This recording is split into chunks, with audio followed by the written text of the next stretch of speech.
स्वागत, आप देख रहे हैं कहानी कुर्सी की। मैं हूं सौरभ शर्मा, आपके साथ स्टूडियो में हर्षवर्धन त्रिपाठी जी हैं, विजय त्रिवेदी जी हैं, प्रोफेसर संगीत रागी जी हैं, प्रोफेसर अमिताभ सिंह जी हैं। मिडिल ईस्ट की कन्फ्यूजन ही बनी हुई है अभी भी। अब ये लड़ाई तो सीज फायर में है, लेकिन रोज़ धमकियाँ आती हैं सीज फायर टूटने की और हमले की। लेकिन इस्लामाबाद में एक बार फिर मेज़बानी के लिए आसिम मुनीर और शहबाज शरीफ और उनके फॉरेन मिनिस्टर अटेंशन में खड़े हो गए हैं कि आज शायद बात हो जाए दूसरे दौर की पार्ट 2 इस्लामाबाद टॉक्स। पूरे देश में उन्होंने इस्लामाबाद टॉक्स के बैनर पोस्टर लगा रखे हैं। अब इसमें डेवलपमेंट ये है कि ईरान ये कह रहा है कि हम सीधी बात नहीं करेंगे अमेरिका से, बड़ी साफ साफ और कई बार और कई लेवल से उस बात को वो कह चुका है। और इसी बीच ईरान के विदेश मंत्री अब्बास अरागची वो कल रात को इस्लामाबाद पहुंच गए, लेकिन उन्होंने ये कहा कि ये उनकी जो विजिट है इसको सीधे केवल इस बात से ना जोड़ा जाए कि वो अमेरिकी डेलीगेशन से बात करने के इरादे से आए हैं। उन्होंने कहा मैं पहले यहाँ इस्लामाबाद जाऊँगा, फिर मैं ओमान जाऊँगा, फिर मैं रशिया जाऊँगा। लेकिन वो ये कह रहे हैं कि हम अपनी बातें पाकिस्तानियों को बता देंगे, फिर पाकिस्तानियों को अगर आगे कन्वे करना है तो कर दें। इसमें इंटरेस्टिंग ये है कि ये कल रात पहुँच गए और अमेरिकी डेलीगेशन रास्ते में है। अमेरिकी डेलीगेशन में स्टीव विटकॉफ और जैरेड कुश्नर, मतलब दामाद और दोस्त ट्रंप के, वो दोनों जा रहे हैं। जेडी वैंस नहीं गए हैं।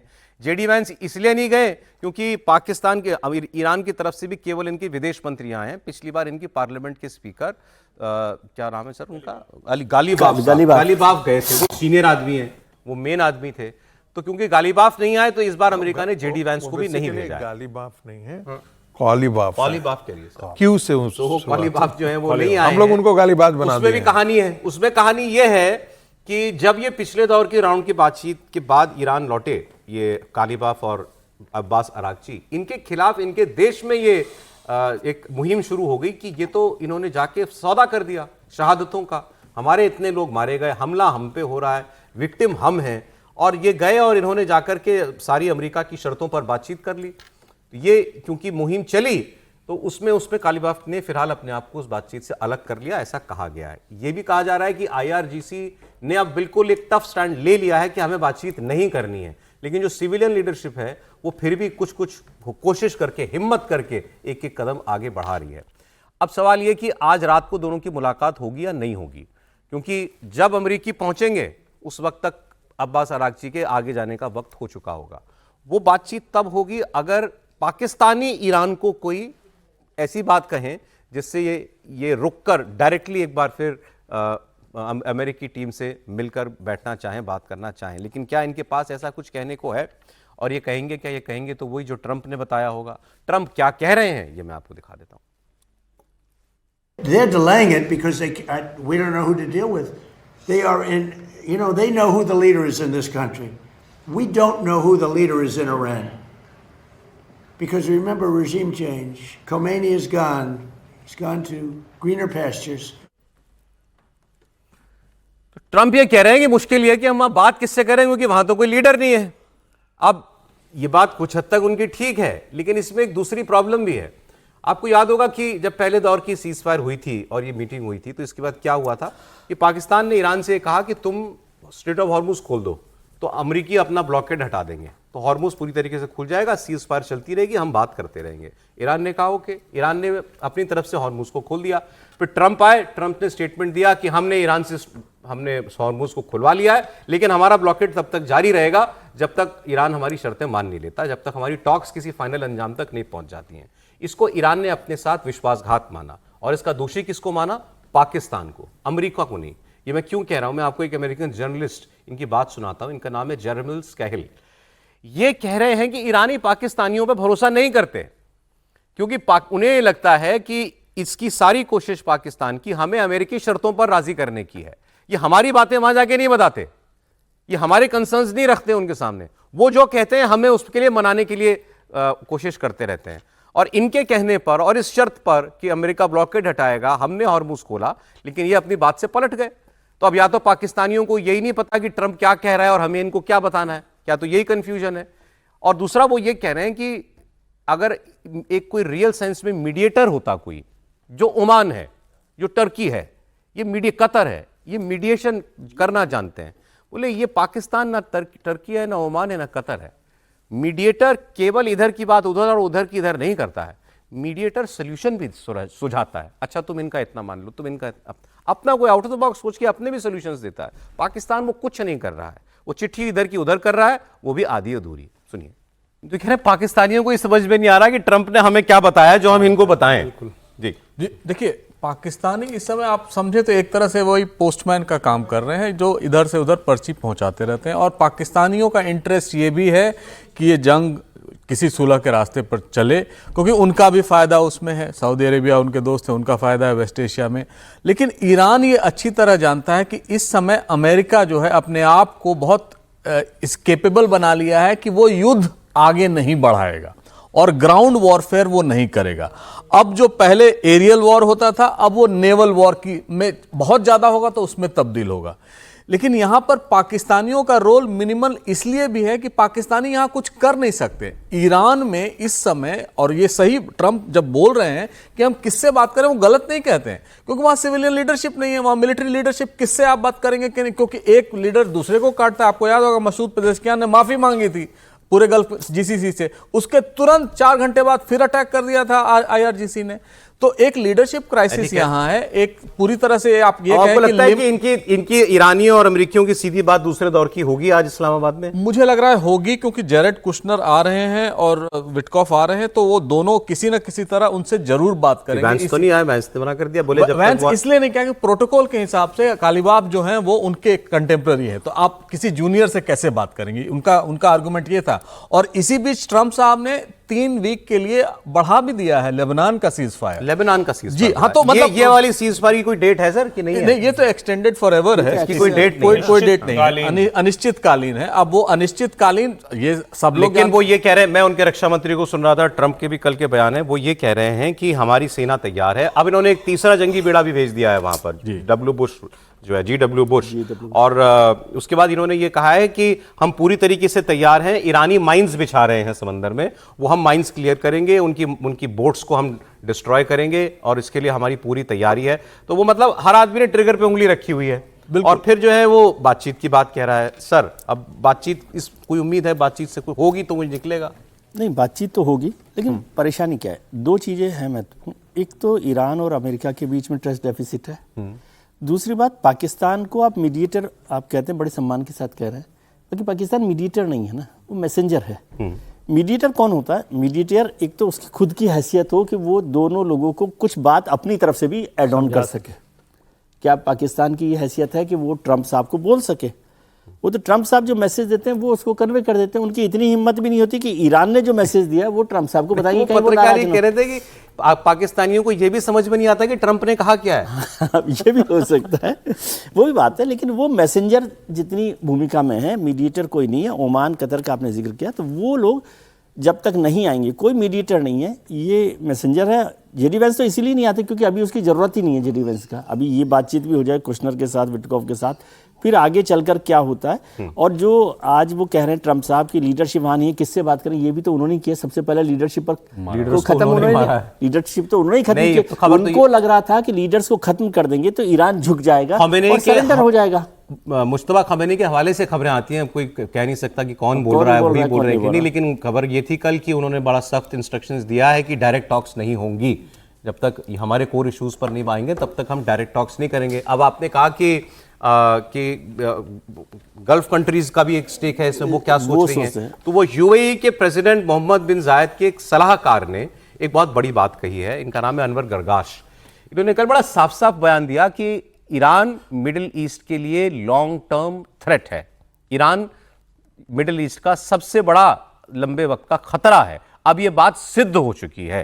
अब सोचिए, अब इस सब के बीच में ये बातचीत होनी है ईरान के साथ। अब सर ये प्रेसिडेंट का एडवाइजर है। अगर यूएई को लगता है, मतलब गल्फ के कंट्रीज को लगता है कि ईरान तो खतरा है, तो खतरा तो खत्म ही किया जाना चाहिए, और फिर बातचीत हो रही है।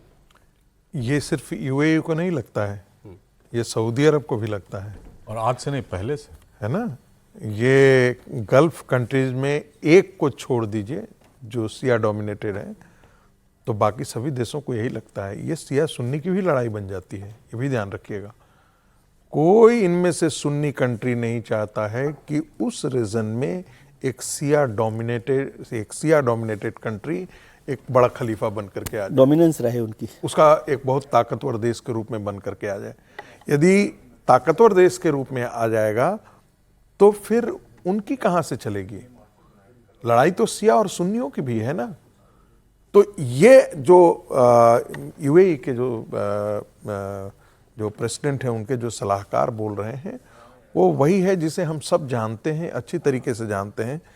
ये बात इंटरनेशनल मीडिया में भी बहुत पहले आ चुकी है कि यूएई और सऊदी अरब दोनों चाहते थे ये लड़ाई नहीं रुके। वो चाहते थे कि अमेरिका ईरान को इतना मारे कि उसकी पूरी ताकत खत्म कर दे। तो अब भी चाहेंगे कि बात भी होगी तो उन्हीं शर्तों पे। बिल्कुल बिल्कुल बिल्कुल। इसमें गलतफहमी किसी को नहीं। फिर सवाल है कि ईरान क्यों तैयार होगा? नहीं तैयार हो रहा। आप तो देखिए ना, यूएई का संबंध इजराइल के साथ कितना बढ़िया हो गया था, सऊदी अरब के साथ कितना बढ़िया होने वाला था। इसमें पंगा हो गया ना। नहीं तो सऊदी अरब के साथ जो है अच्छे संबंध, अब्राहम एकॉर्ड जो होने जा रहा जो था, वो इसी परिप्रेक्ष्य में तो था।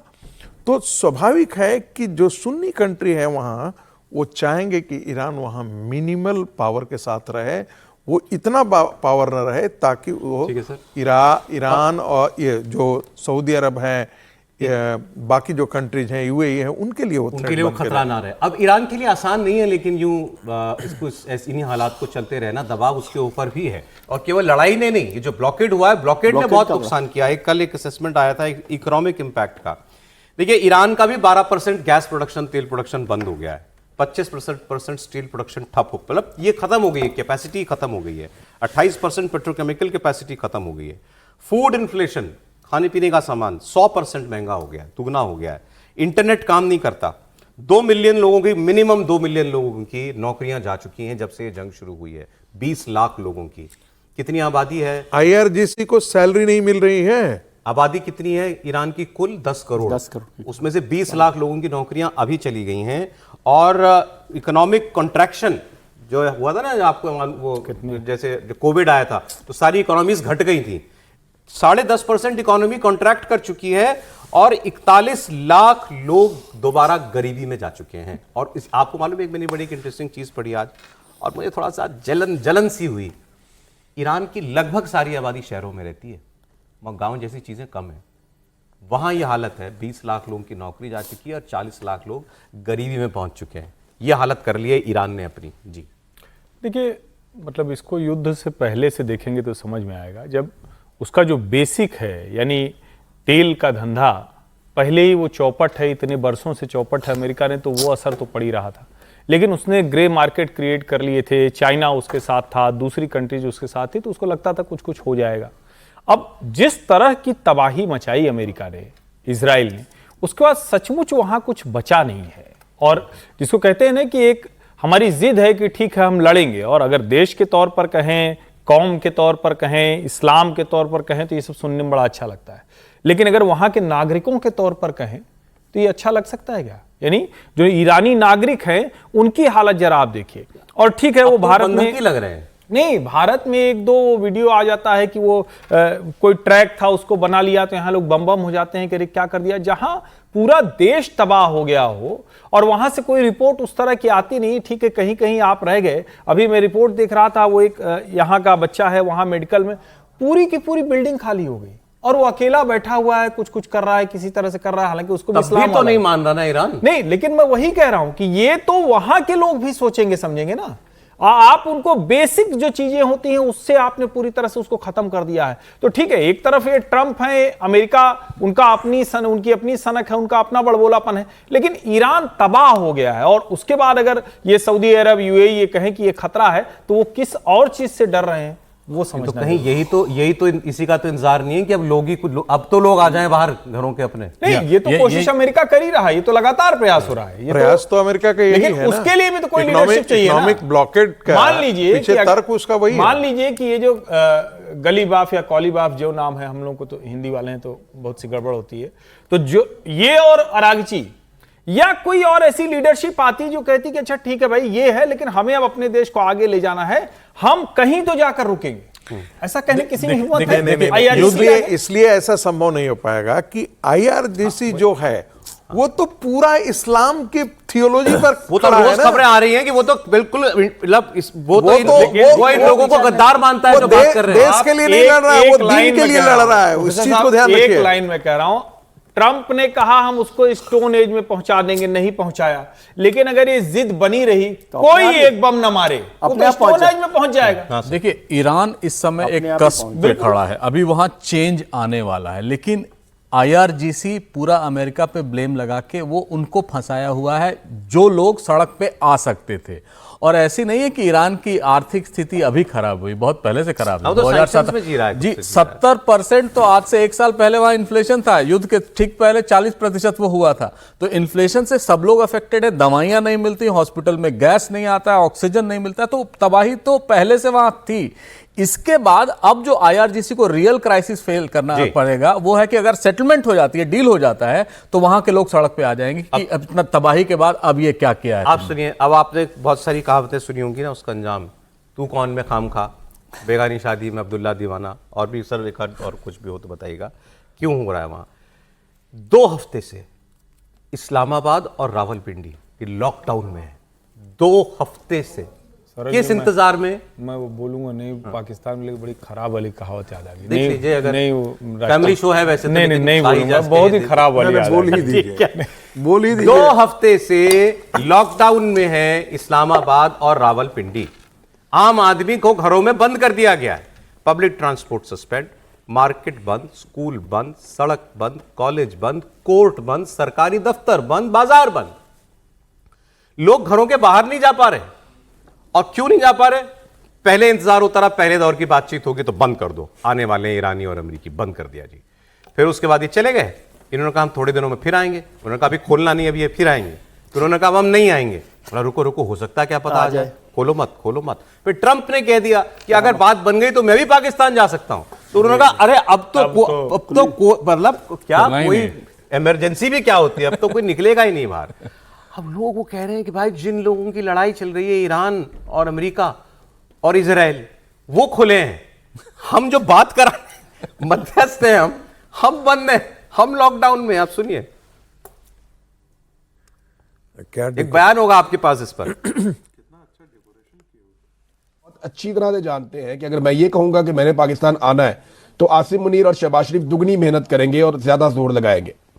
तो अब इस्लामाबाद और पिंडी को बंद रखा हुआ है, लिहाजा सिक्योरिटी का ऐसा इंतजाम इन्होंने किया कि कोई भी छोटा सा वाकया ऐसा ना हो जाए जिसके बाद अमेरिकन ये वजह बना दें कि जनाब डोनाल्ड ट्रंप ने आना था, तो यहाँ पे सिक्योरिटी रीजन की वजह से डोनाल्ड ट्रंप नहीं आए। इस्लामाबाद में सूरत हाल ये है कि अदालतें बंद हैं, जिन ममालिक की जंग हो रही है उनकी अदालतें खुली हैं, पाकिस्तान में बंद हैं, और ये दारुल हुकूमत है। स्कूल बंद हैं, तालीमी इदारे बंद हैं, रास्ते बंद हैं, मार्केटें बंद हैं, कारोबारी मराकज बंद हैं, दफातर बंद हैं, रिहायशी इलाके बंद हैं, यानी सब कुछ तो बंद करके रखा हुआ है पाकिस्तान में। और ये पाकिस्तान का दारुल हुकूमत है। जब दारुल हुकूमत बंद है तो फिर आप समझेंगे इसका असर जो है वो पूरे मुल्क के ऊपर पड़ता है। और ये कोई अच्छा पाकिस्तान का मैसेज नहीं जा रहा कि आप एक ऐसी मीटिंग करवाना चाह रहे हैं जिसके अंदर आपने अमन कायम करना है, और आपकी अपनी हालत ये है कि आपने अपना दारुल हुकूमत बंद किया हुआ एक। आप बोलने वाले जो आपके मन में आया कि नहीं बोलने वाले? नहीं, ये कहावत अच्छी वाली बता रहा हूँ कि वो मुद्दई सुस्त गवाह चुस्त है। आप मुद्दई सुस्त है तो इसके लिए आप उनको क्यों कर रहे हैं? वो तो चुस्त बैठे हुए हैं ना। सर ये आपने फिर मेरे को मन में एक और मेरे मन में आई एक बात। हाँ जी। ऐसे इनको वो भी तो दाई भी तो कहा जा सकता है ना, दाई भी तो है ये। हाँ दाई भी। वो यही तो करती है दाई भी। हाँ। तो दर्द डिस्को होता था, गाना था हमारे, दर्द दाई। तो ये है, लेकिन ये हालात अजीब हैं कि उनका वो 2 शहर बंद हैं पूरे, 2 शहर बंद हैं 2 हफ्ते से। अद्भुत, ये पाकिस्तान है आपके लिए। सर आज समय इतना ही था, बहुत धन्यवाद प्रोफेसर अमिताभ, प्रोफेसर रागी आपका, विजय जी बहुत धन्यवाद आपका, बहुत धन्यवाद त्रिपाठी जी आपका।